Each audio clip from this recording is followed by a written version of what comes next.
Waco, the Greater Waco Chamber of Commerce's annual Olympic and Sprint Distance Triathlon will begin at 6:30 a.m. on Sunday, July 9th at Indian Spring Park. Over 900 participants are expected for this event. The race starts with a point-to-point open water swim in the Brazos River, followed by a flat and fast bike ride on the spectator-friendly roads near the river, and finishes with a run along the Brazos River through Cameron Park, finishing on the famous Suspension Bridge. Waco will again include relay options, as well as the aqua bike races. Online registration is open through Friday, July 7th, 2023 at trywaco.org. The Waco Triathlon is presented by Bicycle World. Again, online registration is open through Friday, July 7th, 2023 at trywaco.org.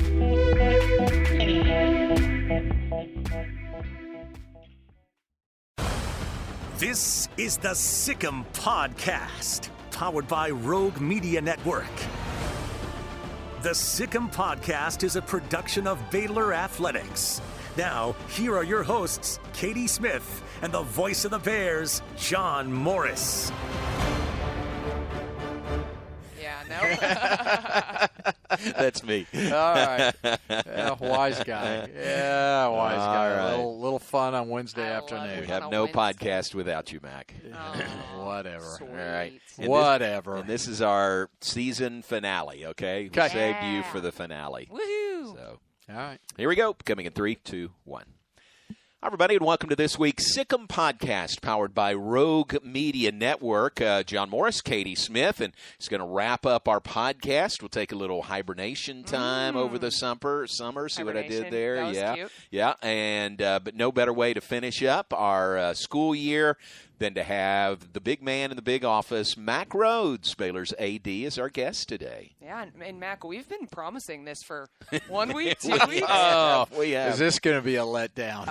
No. We were starting to kind of least. dread the podcast hate mail if you didn't show up. Yeah, we had to get you are at some here, point. So thank you so much for joining us. If we had to go with you on vacation, we were going to get you. Amy would love that. Yeah, I'm sure. Take work with you. Hey, hon, we've got 2 more coming with us. Oh, jeez. Which begs the first question, do you get a vacation? Can you get away, or how and what do you do to get away this time of year? Yeah, so, we're blessed to have a place in the mountains of New Mexico at about 8,200 feet. So we're certainly going to try to get away for a week or two, and hopefully maybe one of the weeks I can completely unplug, which it's hard to do, but it's it's necessary. All of our staff needs to unplug and get away, and then maybe the other week I'll be connected, but not like I would be if I were in the office. So that's what we'll try to do, and stay busy, stay active. We love the outdoors. We love nature, and so it's a pretty cool place to be able to escape the warmth of Central Texas. You mentioned how you kind of hope that the staff gets time away, too. You're always so good about that, like challenging people to do that during kind of June, July. How do you kind of give that message to people when recruiting's kind of still picking up? There's a lot going on getting ready for fall. Yeah, it's hard. There is no off season anymore in college athletics, and I'm not sure that's a great thing when we think about our student athletes, and we think about our coaching staffs and our administrative staffs, and so it's really, really hard. And so we have to be really, really intentional. We have to make sure that our people are really, really intentional and pick and choose sometimes where they can completely get away. I think it's imperative. It's imperative to be able to go away, not have to pick up your phone, not have to answer emails, text messages, phone calls, and just refresh spiritually, refresh emotionally, physically, and just stay away. And if you don't, I think it has repercussions later on in the year, and these are long seasons, long years. It seems like ever since we entered into COVID, it's been this long 2 to 3 year slog, and our people need time away, and we want to make sure that happens.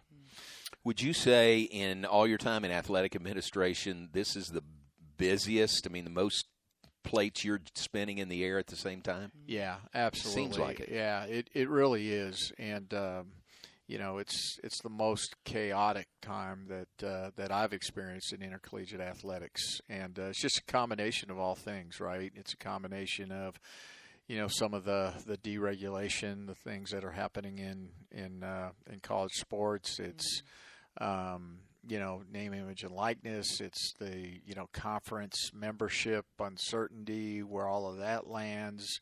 It's just a lot. And, again, we just got back from Big 12 meetings, and we're talking about, summer activities. And, how much more are we gonna pour on when you think about, again, our student athletes, and when do they get time to get away and refresh?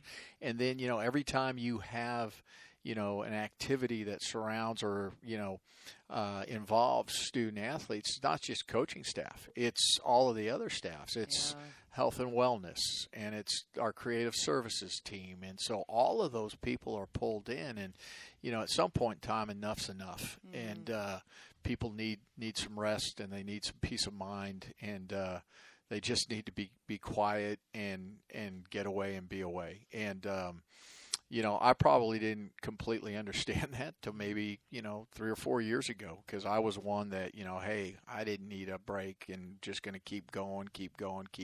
But at some point in time, there's a diminishing return, and so just making sure that we take time to refresh, and we need to be part of our families, right? We need to be moms and dads and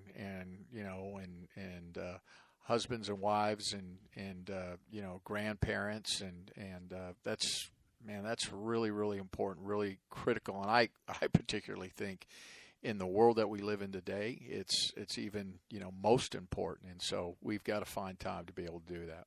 Yeah, you talk about all these things changing, all these things kind of piling up.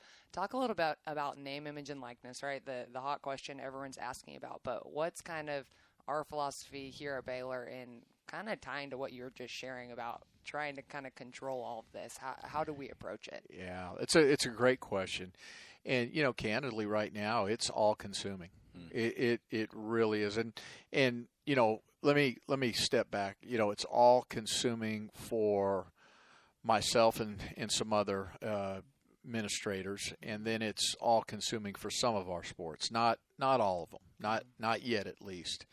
And so I would think in general the concept, right, of name, image, and likeness, and the opportunity for our student athletes to earn money off of their name, image, and likeness, and for them to really value, their name, their image, their likeness, and how do you grow that? How do you protect it? That is all really, really positive. And I think as we were approaching, July 1, 2021, and name, image, and likeness, that's where our mindset was. That's how we were thinking about it. Certainly Baylor, we were going to make sure that, everything we did in this space aligned with our Christian values, and we were really thoughtful and careful. How are we going to do that? We wanted to make sure that we were really good on the front end with our student athletes, meaning the education piece, but also on the back end, the financial literacy and taxes and all of those things. And so just trying to be really, really responsible. And unfortunately, this could be a podcast in itself. Unfortunately, some of those guardrails, those parameters that many of us worked hours and hours before were not implemented, and they weren't implemented for a lot of different reasons, including this idea of violation of antitrust law, and so it became the Wild West, and now it's crazy, and how we're doing it. Meaning the industry, I don't think if you talk to any athletic director, any head coach, right, that this is what it was intended to be, and how we're doing it. And so how do we, Baylor, navigate that, knowing that it is a reality, and if we want competitive programs, one of our pillars, athletic success, if we want competitive programs, we're going to have to play in it. You know, we're going to have to be relevant in the name, image, and likeness game. And so we're trying to do that. We're trying to do that and navigate that. And again, I use the word alignment, aligned with our Christian values. I can promise, you know, the Baylor Athletics family, we will not compromise that at all. We're not trying to be like everyone. If we, you know, are in the position or have the mindset, right, that we're going to try to match dollar for dollar with our competitors, that's not who we are, and that's not how we've been successful. And I think if we tried to do that, the more that we become similar to them, I think the more disadvantaged disadvantaged we are. And so, you know, how do we, yes, we have to be in the game, but, you know, there is still great value for coming to Baylor University. The education, the Christian mission, right? Those count for something. And, you know, at the end of the day, you know, Baylor's not for everybody. And, you know, we need to know and understand that and stay true to who we are, not compromise that, because I think the minute and the moment we do, we're gonna be lost. What would be your message to people who are listening, to the Baylor family, if they want to help? What's the best way to help in the NIL spot? Yeah, you know, we were blessed, and again, I think this was part of, you know, trying to be thoughtful and how do we do this. And when you thought about collectives, right, these outside, you know, organizations or groups, right, that, you know, are raising money on behalf of name, image, and likeness, and really, you know, orchestrating, cutting deals, you know, with student athletes. That was a space we didn't want to be first in. We wanted to see how it played out and be really thoughtful. And so, you know, we were able to team up with Startup Waco and GXG, and, you know, Startup Waco here in obviously the Waco community, and working with the local business community, and, you know, really thought it was a great match and pairing. And John Passavant leads, you know, Startup Waco and GXG, and they've been wonderful partners. So, you know, how can our Baylor family help? By contacting GXG, and certainly all of that is accessible through our website, etc. But being able to contact them and do it through them, you know, we, the institution, cannot provide any university funds for name, image, and likeness. So we can't do that early on in name, image, and likeness. So probably for the first, you know, year and a half, we in athletics or the institution couldn't even assist and really have conversation about it. Now that has changed. We can now assist and sit down with you know, our BU family and talk about, hey, would you consider, you know, giving to GXG Exchange, etc. So that's the best way. Good. Very good. Yeah, that's a great point. You mentioned earlier how Baylor is so blessed that people are giving to GXG and through name, image, and likeness, and we can look out this window and just see all of the construction going on around us and things really making progress. So give us a little update, a high-level update if you can, on Foster Pavilion, Fudge Operations Center, what we can see coming.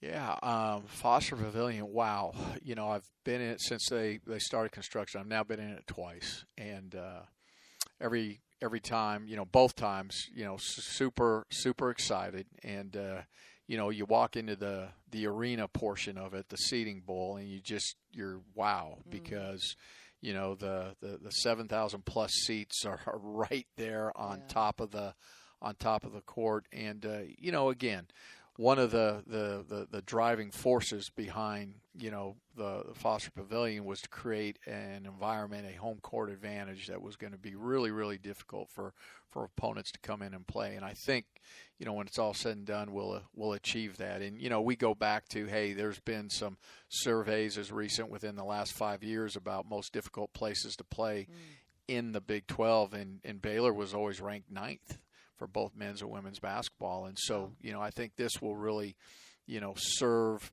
our programs well, serve our staff, certainly our student athletes, and I think it's going to be a great place for community with our fans, and then certainly the development center portion, will be really, really important, I think, for both programs, and the setting to put it right there on the Brazos.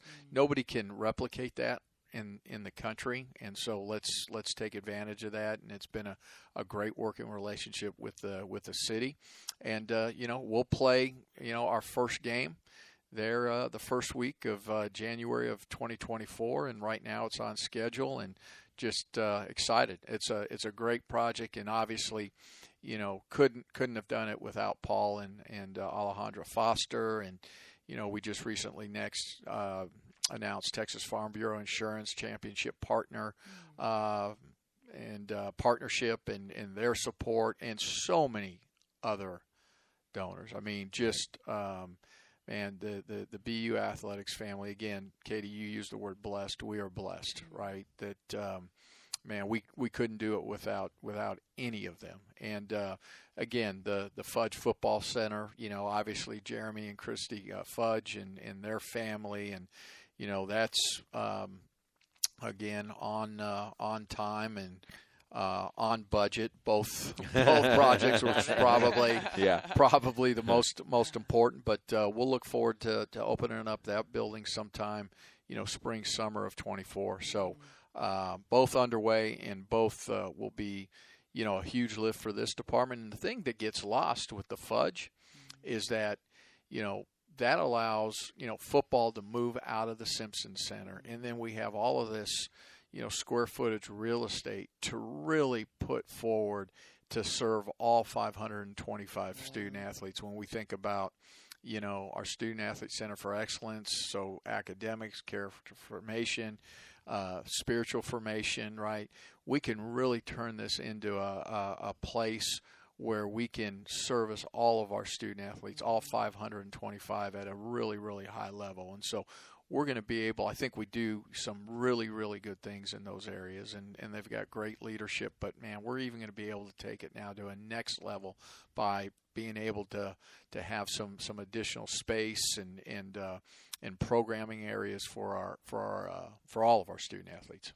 And likewise, when basketball moves out of the Farrell Center, that opens up some space there. Absolutely. And so, we've had acrobatics and tumbling, which, we'll probably talk about. How can you not talk about acrobatics and tumbling in 8 straight national championships? But, they've been over at Mars McLean, right? Yeah. Kind of disconnected from everybody else, and it's been a great facility for them, but it's old, right? And so now they get to move into the Farrell Center and have a dedicated place and space that will really accommodate the program. And then volleyball, same thing for volleyball. And, so not having to share that, just those two, and that being the dedicated home for those programs, I think is going to be great for both Ryan and Fee and those student athletes.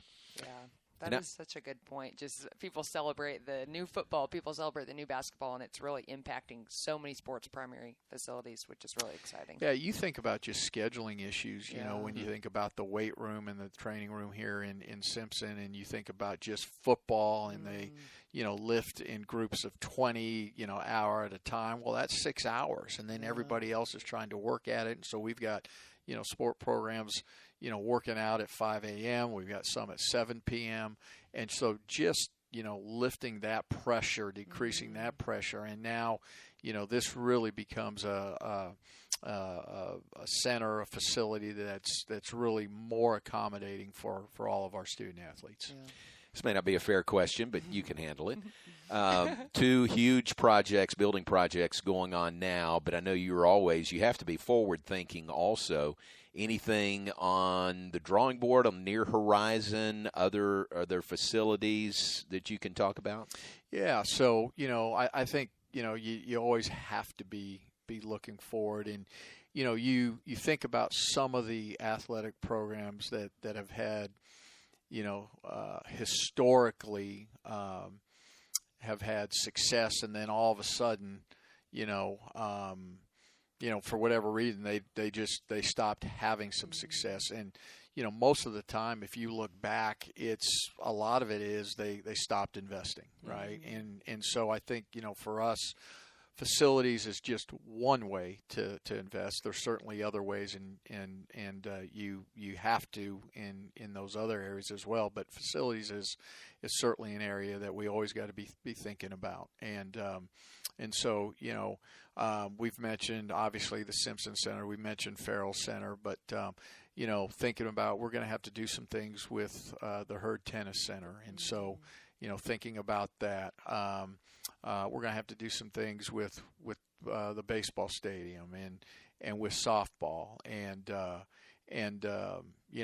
we've done some things with soccer. We're going to get ready to do, over at the Clyde Hart track and field, redo the entire surface there. So we're always going to be thinking about what other projects we're going to have to build a brand new control room. That doesn't mean a lot for maybe, all of our fans. But when we think about technology and where we're headed and our new TV contracts with ESPN and Fox, and specifically ESPN because of ESPN Plus, and for us to be able to broadcast or produce, I should say, events for ESPN, that's a critical component that we're going to have to, that's not an inexpensive project that we're going to have to tackle here within the next, 24 months. And we're also going to put a studio in there, so give us some flexibility to do some really neat things creatively.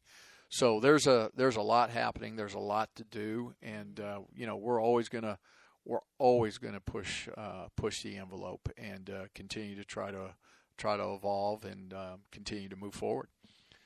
Mack Rhoades, our guest on the Sikkim Podcast, powered by Rogue Media Network. I've had the privilege of calling games, telling stories about Baylor Athletics for a long time. Storytelling is an art, and there's a network in town doing just that. Rogue Media Network has produced over 80 original podcasts and shows ranging from comedy, true crime, business, and sports. If there's a story to tell, Rogue Media Network is telling it. You can find this podcast and all the other great Rogue Media Network shows on Spotify, on Apple, on YouTube, or anywhere you listen to podcasts.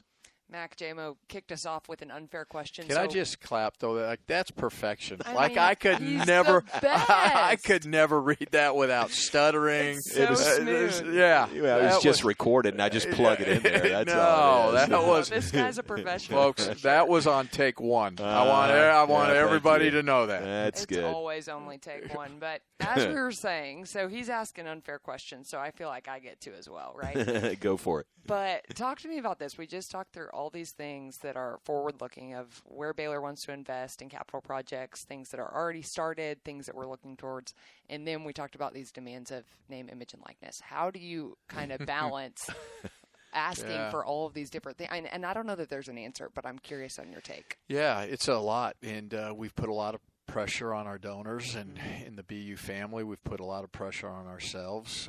So it is a lot, and when you talk about the name, image, and likeness space, that was probably one of the hardest, things for us to overcome is that we're competing with ourselves, right? Yeah. We're probably one of just a slight few in the country that while, name, image, and likeness, we're embarking upon that, we're also in the midst of, two significant capital projects and raising money for it. And, we had this conversation the other day, if we had to do it all over again, and if they were both, maybe more closely aligned, meaning name, image, and likeness and capital projects, would we have chosen to maybe forego capital projects and just really focus on name, image, and likeness? And, as we thought about it, or as I think about it, I don't know that we would have made a different decision, because I think these capital projects, the Foster Pavilion and the Fudge Football Development Center, they're going to serve us well into the future. 10-plus years, really keep us on the cutting edge when we think about facilities and serving our student athletes and our programs and our fans. And so I think that's an investment that's going to last for a long, long time. And then, I think, hopefully, name, image, and likeness, we're in this period of chaos, for maybe 18 to 24 months, and then this pendulum will swing back more toward to the middle, and we'll have a little bit more calm and transparency in the way we operate it. And certainly, all of us are working and hoping for some relief in terms of federal legislation when we think about name, image, and likeness. So, but it's a lot. And I think the other thing too, Katie, is I don't mean to come off as a Sunday pastor, but certainly we need our strategic plans and all of those things, and be really, really smart and forward thinking, etc. But at the end of the day too, we've got to get on our knees and pray and I really believe that our dear Lord wants Baylor Athletics to be nationally relevant, and ask for him, ask him for guidance, for support. How do we navigate all of this? And I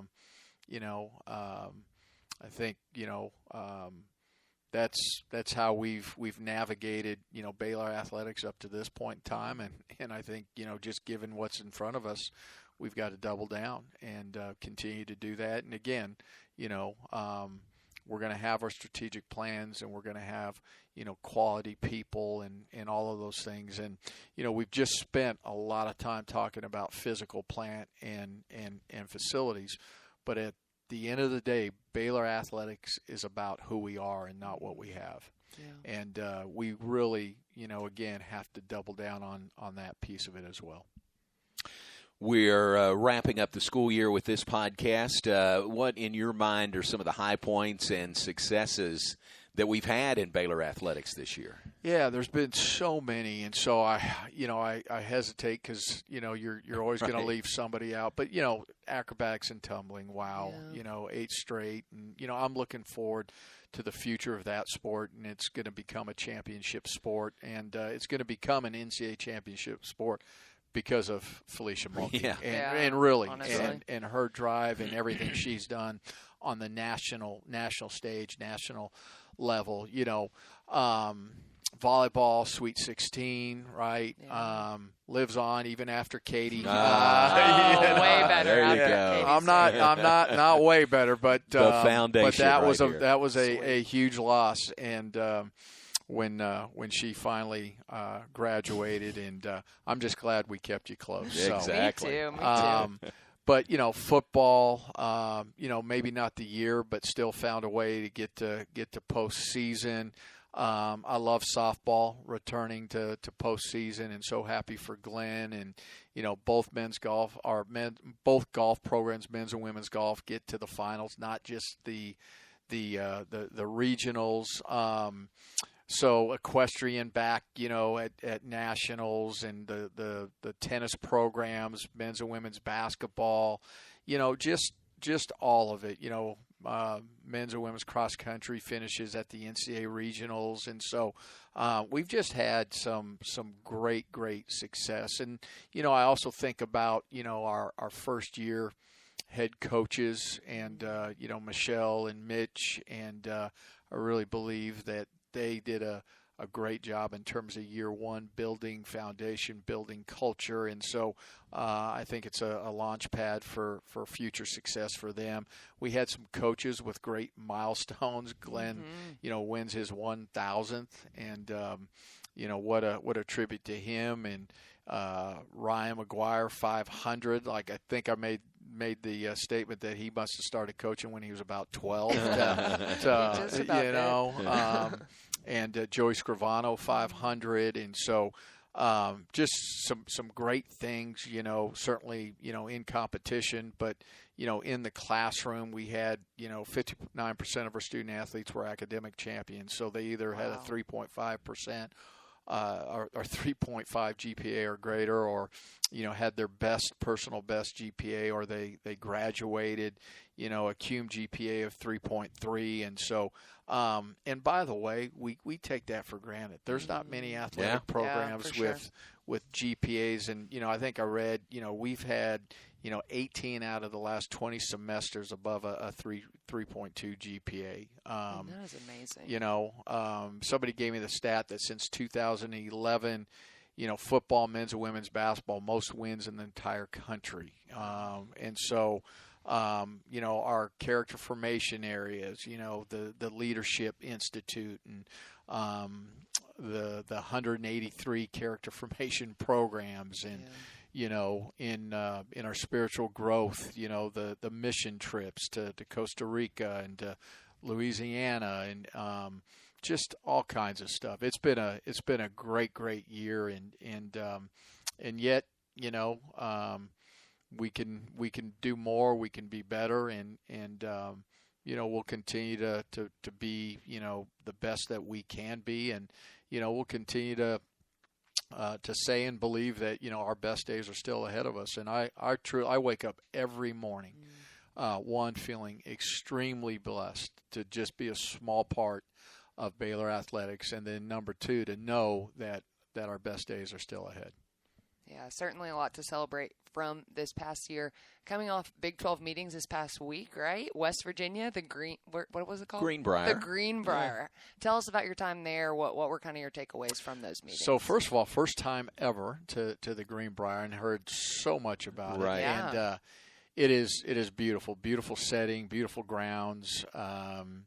You walk in and it's like going back in time to 1940, right? Oh, wow. I've never seen so much flower wallpaper in my life, but I love it. But it was a great setting, great place, and appreciate West Virginia, Gordon Gee and Ren Baker, and they certainly helped to facilitate and host, and so grateful for the both of them. But meetings were good. It's always great to have fellowship with the other institutions, to be there, not just with other athletic directors, but our senior women administrators, our faculty athletic representatives, and then certainly the presidents and chancellors. But thought we did a lot of good work, and obviously everybody coming out of there wanting to know about conference membership and expansion, and I think we had some really good conversation and kept all of our options open, and I think right now at this point in time, optionality is good for us. You think about how the narrative has changed for the Big 12 in the last 18 to 24 months. Immediately following Texas and Oklahoma's announcement to leave, it was like you were in a boxing match, and we're a standing 8 count, and what do we do? And, I give, former Commissioner Bob Bowlesby great credit for acting swiftly and adding the 4 institutions. And, that really stabilized us. And now all of a sudden, we're one of the more stable conferences. Brett Yormark's done a terrific job. The new TV agreement with ESPN and Fox.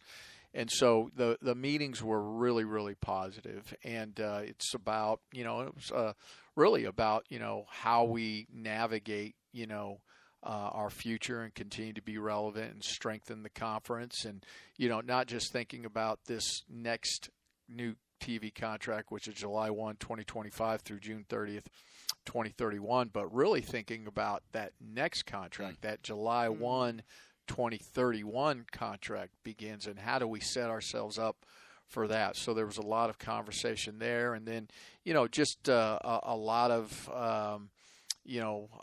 stuff about or things about international strategy and Mexico and thinking about the Dallas Metroplex when we think about some of our championship sports and our championships, I should say, and solidifying, our stay there, thinking about, Kansas City for the men's and women's basketball tournaments and, how do we think about that in terms of long term and doubling down with the city of Kansas. So it, again, a lot of really, really good things that we talked about. Well, it is summertime. We've talked about the highlights from this school year, but, man, you blink and you go to New Mexico, and then the new school year is here. It's not far away. I kind of hold it at arm's length to get a little time away, but it's exciting to think about what's ahead, like football with 8 home games for the first time ever on the schedule this year. Yeah, So many. We bit off a lot, but no, I think that 8 games. I think that gives us obviously an opportunity to have, a terrific home season, home schedule. You think about Utah, within the first couple of weeks, University of Texas, within the first 4 weeks,